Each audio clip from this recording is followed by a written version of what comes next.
Hey gang, my name is Dr. Eric Dorninger. I'm one of the organizers of the upcoming CIRSx conference in Fort Lauderdale, April 29th to May 1st.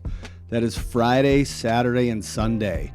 Thursday, we will be offering the proficiency partners if you are looking to become a trained Shoemaker certified provider.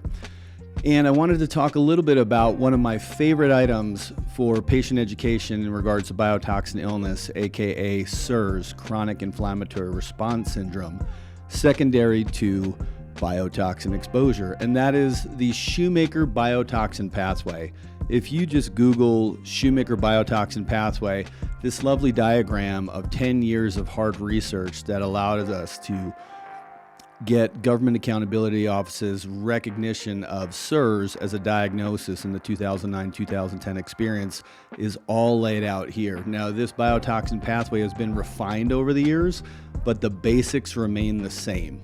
And basically what we see here is in genetically susceptible people, that's approximately 1/4 of the American population, biotoxins, nature toxins. We're not talking about evil companies dumping mercury into clean Colorado rivers or your rivers near you.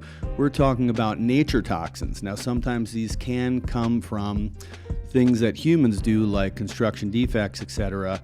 But the big list of biotoxins that are peer-reviewed, published, and documented are microbial growth in contaminated buildings. This can be water-damaged building molds, actinomycetes, which we're going to learn a lot about at the conference, and bacterial endotoxin, otherwise known as poopy or sewer gas. These are the microbes that come off. Just like you learned the endotoxin of E. coli can drive leaky gut in the gut, the bacterial endotoxin off of sewer gas inhaled can drive CIRS, or chronic inflammatory response syndrome.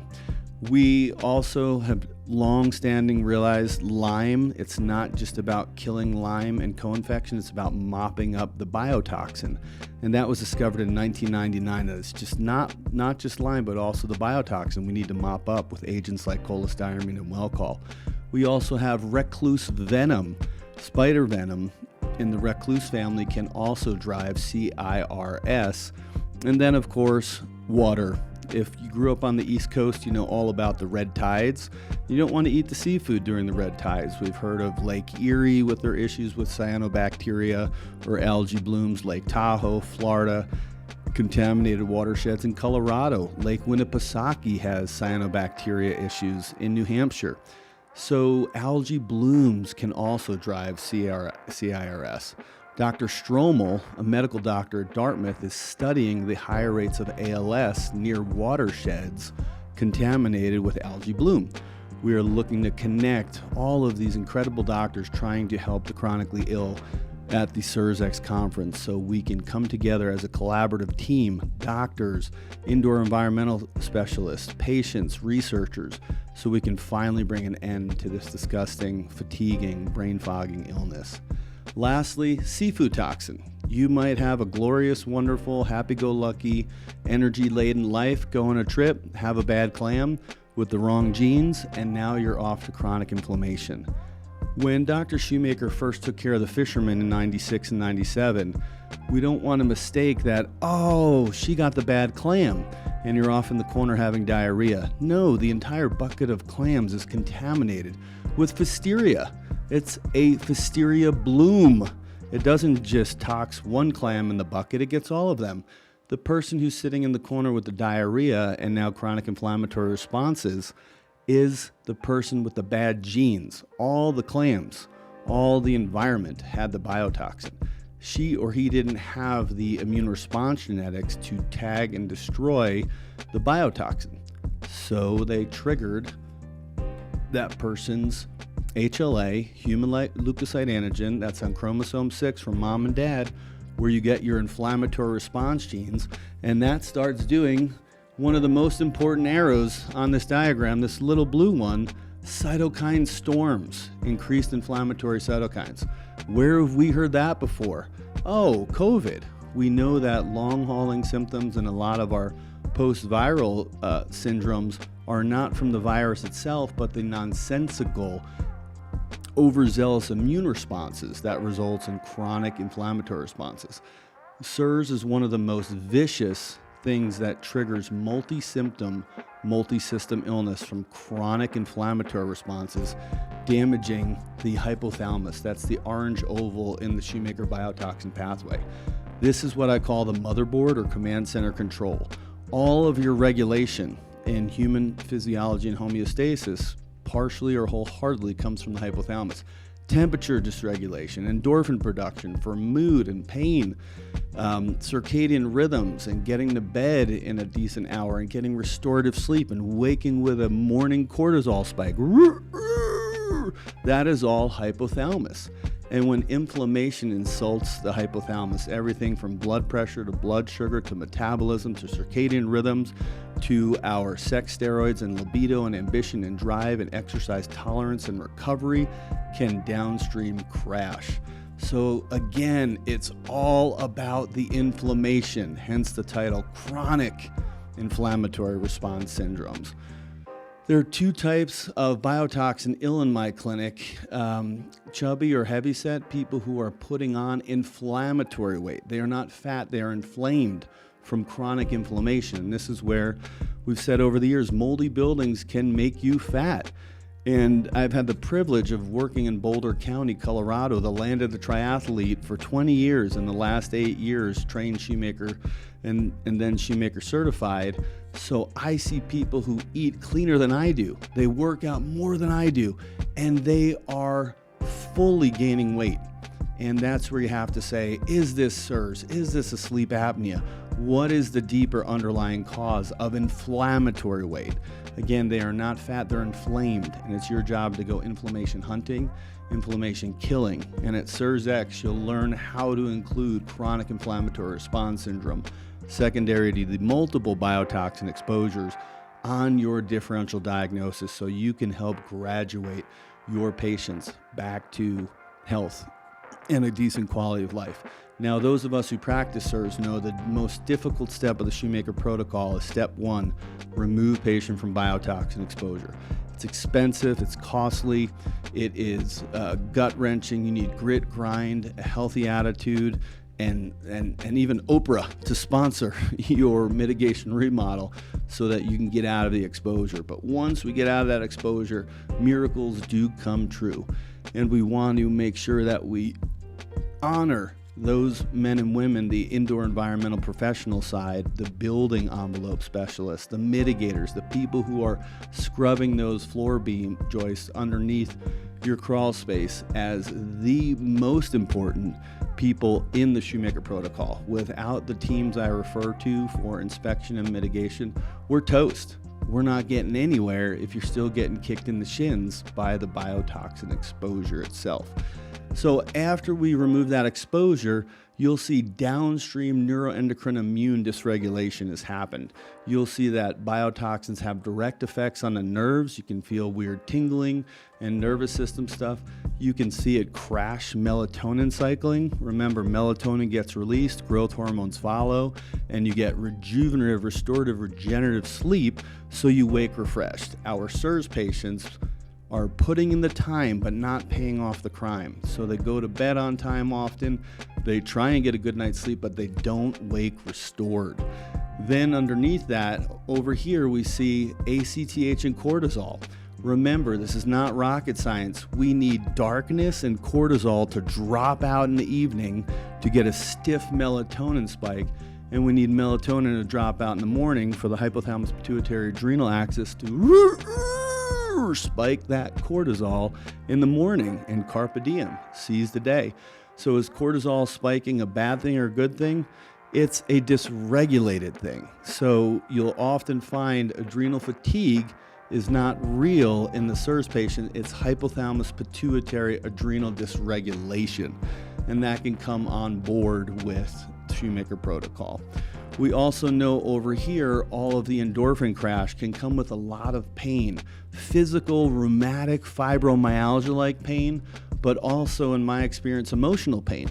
You need endorphins like dopamine for ambition and drive and feelings of self-worth, the ability to finish tasks, hopefulness. We need to bring honest data-driven hope back to these cases. So be mindful of both the mood and inflammatory pain syndromes you're going to get off the endorphin crash. If I put my tongue on the inside of my cheek, that's mucosa. Mucosa animates every single lining in the human body. Nasal passage, lungs, vaginal canal in females, gastrointestinal canal, skin are all animated by MSH. When MSH crashes, you are going to have problems at your borders, right? Vaginal border, gastrointestinal border, nasal passage border. And you will get celiac looking or IBS looking symptoms that are actually from a crash in MSH. Over here, we're going to see that the hypothalamus pituitary dysregulates, and you also are more liable to catch all kinds of colds and flus. I used to get tons of cold sores when I was an untreated CIRS patient living in mold. Herpes virus in my clinical experience is a secondary opportunistic virus. You have to get after the primary dysregulator of the immune system, whether that's an HIV untreated to AIDS before antiretroviral drugs, or post-chemotherapy, or a CIRS patient. Get to the underlying causes of chronic inflammation and or infection. Over here, we have reduced androgens. This is where sexual tension, inability to work out, have fun going on camping trips, traveling, helping shovel your neighbor's yard. These things crash because you're losing your DHEA and testosterone. I'm going to do a repeat of correct androgens, step 5, for those folks signed up for the conference between now and April 29th, just so people can learn how a naturopath uses all of my complementary therapies to pad the Shoemaker protocol. Never adulterate the Shoemaker protocol. Never cherry pick it. That stands and holds true. Pad it, complement it, so that tolerance and ease and grace can be brought to the Shoemaker protocol, because these patients have been through enough. But we're going to talk about how at Roots and Branches we correct androgens gracefully. And when you get something like a perimenopause, menopause, and CIRS hitting at the same time, boy, can that really take a person's quality of life down. So we really want to be with that. Anti-diuretic hormone, anti-peeing hormone, frequent urination, static electricity driving shocks because you're out of water and salt rises to the skin. Now you're shocking things. Kids bedwetting later than they should.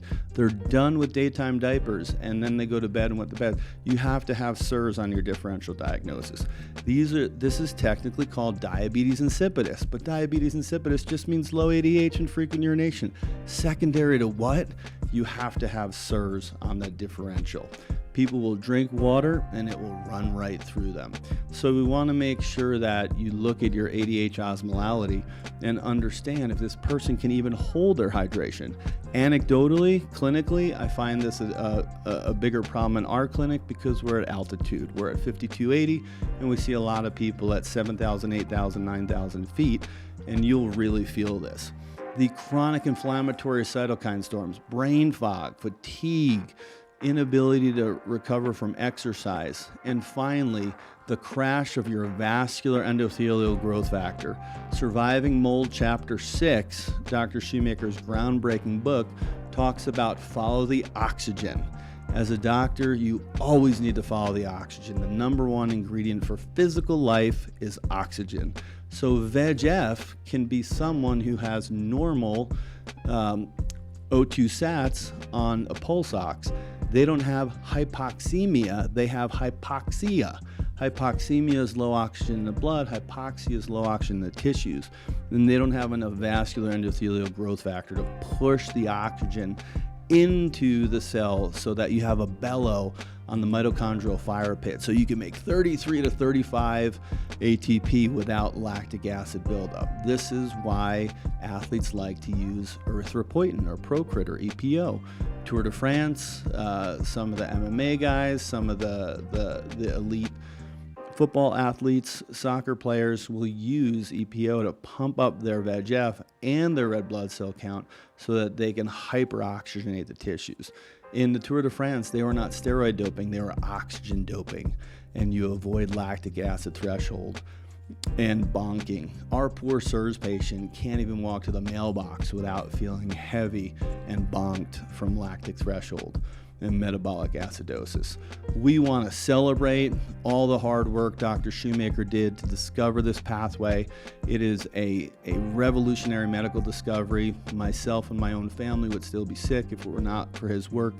And we want to stand on the shoulder of giants and bring the next generation of doctors, indoor environmental professionals, mitigators, patients, the public to come together, and legal. Bob McKee will be talking about how we can hold people accountable for shoddy construction practices, construction defect, and so on and so forth. We hope to see you there. CIRSx. Don't be late. April 29th to May 1st, Fort Lauderdale.